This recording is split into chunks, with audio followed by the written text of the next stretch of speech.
Hey everybody, Merry Christmas. I'm giving Jillian and Addie a break this weekend, so I wanted to talk about some of my favorite Christmas movies that are spooky or have a horror theme. Some of them aren't really actually scary, some of them are scary.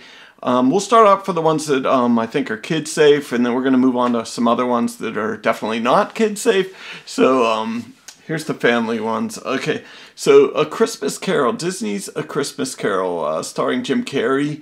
I don't hear many people talking about this movie. Robert Zemeckis did this 3D motion capture animation, and he went on to do the Polar Express. I should have brought the Polar Express out. But I actually really prefer A Christmas Carol to a Polar Express. The Polar Express tends to be a little too unintentionally Uncanny Valley, whereas in A Christmas Carol they use the Uncanny Valley. And by that I mean things just look a little bit weird because they're almost too realistic in a way, but you know they're not real. But if you can get this in 3D, not very many people have a 3D setup, but it is a totally different experience in 3D. I can see why they really wanted this one to be done in 3D. There's some amazing 3D effects, but if most people don't have a 3D setup, they're kind of hard to come by these days. That I don't think they even sell 3D televisions anymore. But definitely give this one a second look. There's some genuinely creepy moments, and even though this is family friendly, I think they give us either a G or a P. Yeah, they give it a PG. It is the classic story, A Christmas Carol, Ebenezer Scrooge that we all know, but they really use the animation to full advantage and full effect. So while not necessarily the first thing that comes to mind when you say Christmas movie, Gremlins is set around Christmas. There's some infamous Christmas stories in this as well. I don't know if this one will get you much in the Christmas spirit, but it just the setting, the time. There is snow, you know. But Gremlins is definitely, I could not include this on my list, as well as totally not frightening, A Nightmare Before Christmas with the stop motion animation. This was like a comeback of sorts for stop motion animation that came into theaters for the first time, and you know, probably, well, I mean, I'm sure there's exceptions, but that's how I remember it. I did see this in the theater, and it was a lot of fun. The songs also, I mean, as well as being a Halloween / Christmas movie, the songs really, a few of them are really standouts, and I find myself sometimes just listening to the soundtrack as well. So if you like musicals, if you want a Christmassy feel that's not too Christmassy because of all the Halloween angle, then check that out.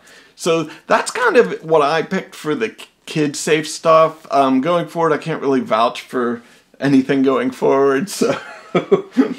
Now, Bill Murray in Scrooged, this has some great dark elements as well. This is once again a telling of the Christmas Carol. This was updated, I believe, for the 1980s. He's sort of like a greedy corporate raider type, I believe, is the updated image they gave for Ebenezer Scrooge in this. This one has some funny performances. I love Carol Kane as the one ghost, I think, of Christmas Past.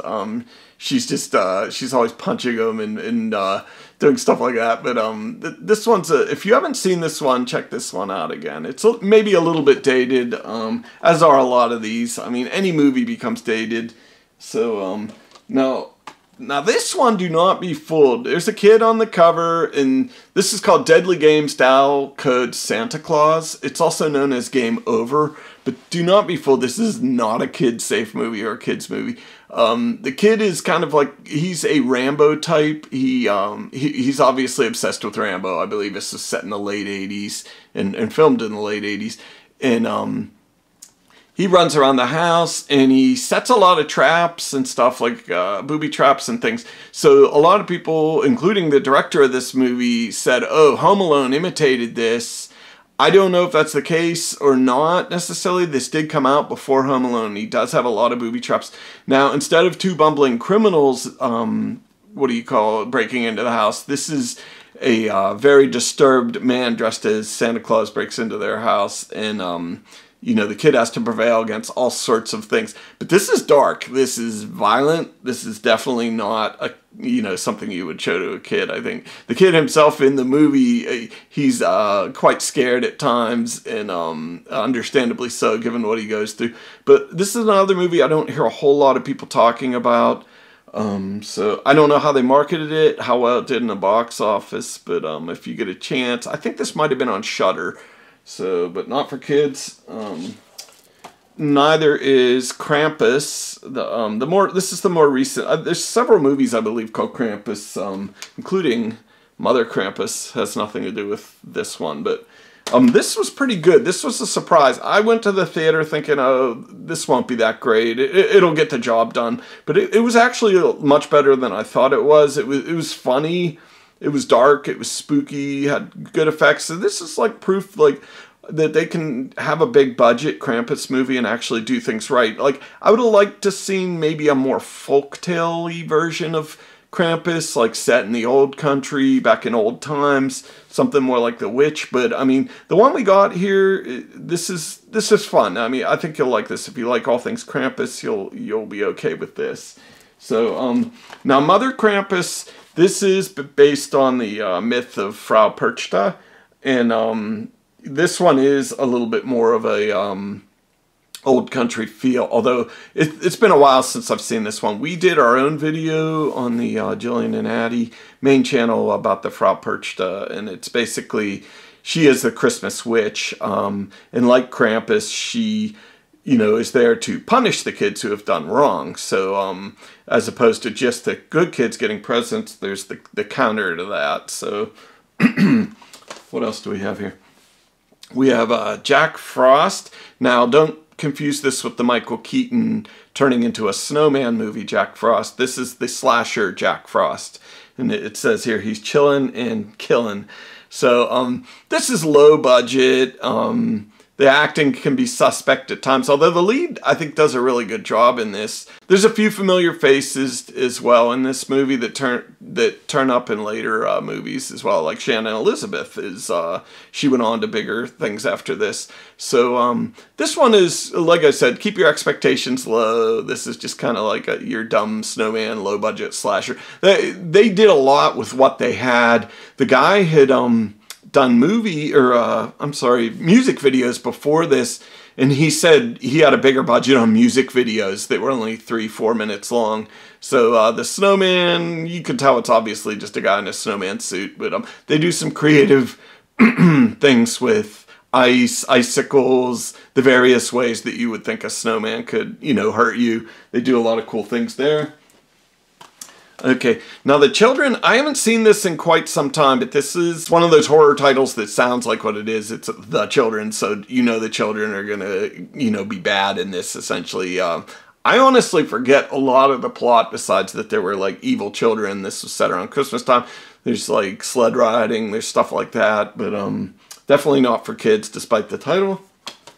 Violent Night.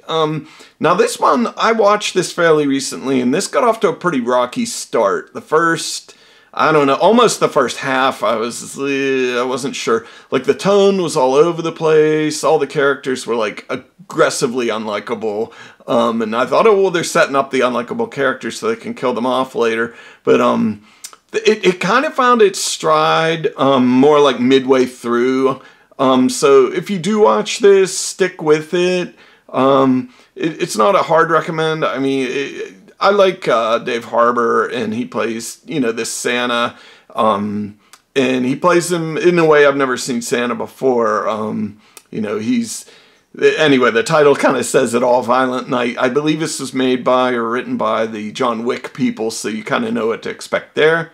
Now, Black Christmas, this was filmed in 1974, actually. This was a long time ago. And this was like seen as one of the earliest slashers. Definitely Halloween owes a debt to this. The use of like the handheld camera to show the killer's viewpoint is used quite often in this. This also makes use of the urban legend of the guy, the phone call is coming from inside the house sort of thing. This has a lot of actors who went on to bigger things. Margot Kidder's in this, and John Saxon. And, well, I don't know if John Saxon went on to bigger things, but this is kind of his wheelhouse. But this one also, it's set around a Christmas time. It's not super Christmassy of a movie. It's called Black Christmas, but this one dragged at times, honestly. It felt a little longish to me. I know this is a classic just for its influence on other things. And it does have some cool moments, some creepy moments as well. So check it out. Let's see. The infamous Silent Night, Deadly Night. Now this one, once again, it contains like a killer Santa. The controversy, there was a lot of controversy around this because they were marketing it, they were showing commercials on regular television of this evil Santa, and that upset a lot of people, understandably so, you know, because you want to have a positive association with Santa. But of course, the whole twist on this is the horror movie is that, you know, the thing that you would think is positive is not actually. So a lot of people are upset about this. This movie, it's okay. It's hard to recommend. It's a nasty, mean, violent movie, but you know, it's also sort of a early slasher classic as well. Well, this was right in the slasher times of, this was 1984, I believe. So, you know, Silent Night, Deadly Night, you've probably, if you're a horror fan of, you know, watching old slashers from the 80s, you've probably seen this by now. You know exactly what you're getting into. So, now this one I have not seen yet. Actually, I picked this up because I like the title, Christmas Evil. But reading the back of it, it sounds pretty much like a clone of Silent Night, Deadly Night. So I haven't watched it yet. It may look like it may even be lower budget than that one. So, but anyway, that's all I have for now. I'm sure there's something I've overlooked. But and these aren't necessarily my favorites of all time. These are just the ones I could think of right before I shot the video, and I pulled them off the shelves that you see back here. So, anyway, Merry Christmas. We'll be getting back to you with Jillian and Addie content real soon. We're going to be doing maybe a little bit of travel, so you'll see some vlogging stuff. And then we also just have our regular weekly comedy videos and weekly scary videos as well. So enjoy your Christmas. Thank you so much for watching this year. Goodbye.